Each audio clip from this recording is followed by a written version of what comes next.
Wow, ang lalaki nyo na. Ang lulusog nyo na, oh. Malapit na kayo mag 2 months.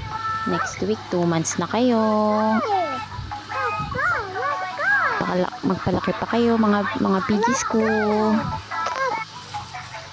Sarap ng tulog. Katatapos lang kumain. Good morning sa inyo. Ayan. Tulog na sila. Tapos nang kumain. Ito, katatapos lang. Ito, oh, ayan. May natira pang pagkain. Hindi niya pa naubos. Natulog na.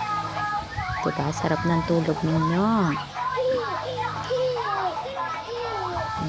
Ang lalaki nyo na. Ang lulusog nyo. Magdadalawang buwan pa lang yan. Thank you for watching.